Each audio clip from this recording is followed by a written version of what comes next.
let's hope they laugh at the first joke. Here he is, Simon B. Cotter. Well, thank you very much, Montreal. I cannot believe your city. This city, the most gorgeous women in the world. I don't know if you have some sort of local legislation where, like, if a girl turns 13 and she's not gorgeous, she has to be sent to Toronto or something. But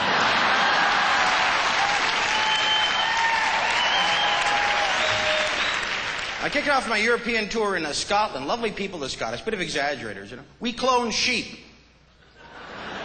Sure you did. This sheep looks just like this sheep. Trying to find a sheep that doesn't look like another sheep. Well, they saw that to the World Science Council. Oh, God, it's Scotland again. Oh, you've cloned sheep. Oh, I bet you have.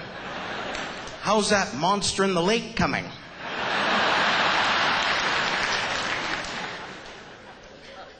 I got to work in England. English people are very nice, but they are the palest people on the planet. How do you even get a complexion like that? You gotta live in a basement and eat chalk. And the cops here don't have guns. They have whistles. I'm stealing everything. Oh, he's gonna blow a whistle. Oh, don't, I might get a ringing sensation.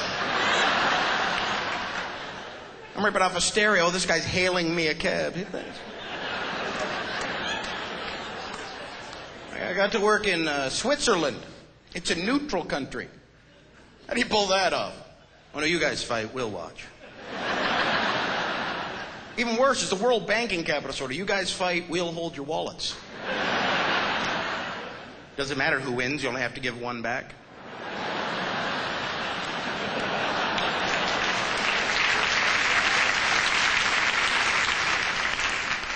I got to go up to Switzerland, then I went to Sweden. Oh, Sweden, unbelievable how gorgeous the people are. They knew I was a tourist.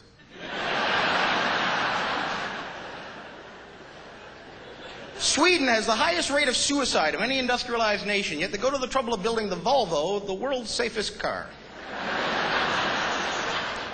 I have to drive home very carefully. I'm planning on hanging myself. They're great salespeople, though. They created IKEA furniture. Is that the greatest rip-off store ever? Let's see, I go to your store, I pay you money, I take it home, and I build it myself.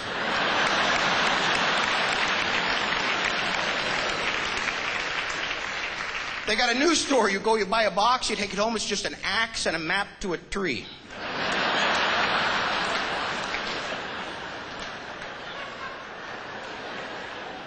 I got to work in Germany. I got married 4 years ago. I married into a German family, so I was curious to see what it was like. It's a very cool culture, but the only thing I knew about the German culture was what I saw in those old black and white World War II films, you know. Not exactly the most positive portrayal. My wife's grandfather owns a smoke shop. I like to go in and order loose tobacco just to hear him say, "Papers?"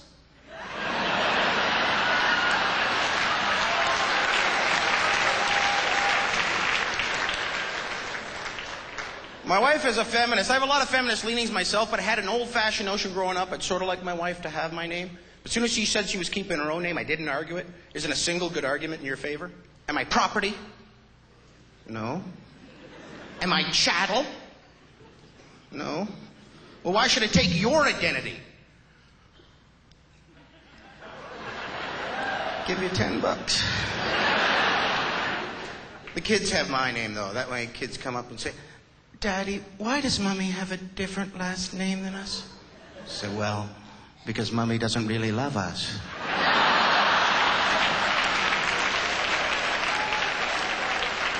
She kept her own name. She can take off anytime she wants. Take a good look. She might not be here tomorrow. My wife took me camping out in Banff. You know, it's a cool place, but you pay your money to go in. Then after they take your money, they give you this pamphlet. This Beware of Bears pamphlet. People, "Oh, Simon, don't worry, most people don't die from the bears."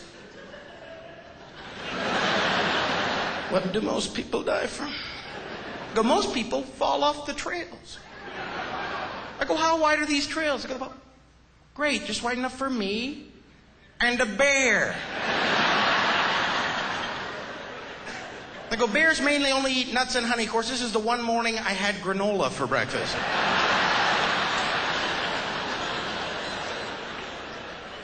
And the woman, she got mad at me because you're a wimp. I'm going to get attacked first. She read the warning they have in the big block red letters. It says, wimp. Warning, bears attack women twice as frequently as men because bears are attracted to women on their menstrual cycle. Bears are attracted to women on their menstrual cycle? Brave bear.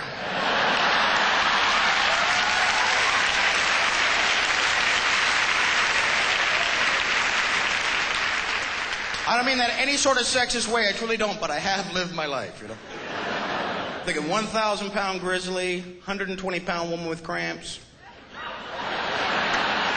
Pretty much a fair fight, the way. Matter of fact, I'll put my money on her because I know the bear can't stay mad for 5 days.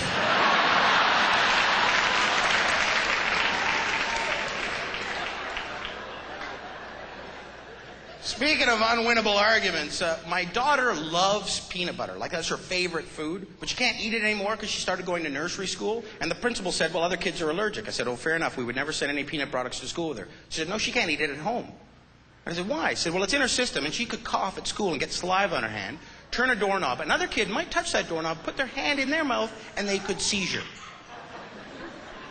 Now, I don't mean to sound insensitive, but if your kid can't bring around any other kid that's had peanut butter in the last 48 hours, your kid's not going to make it.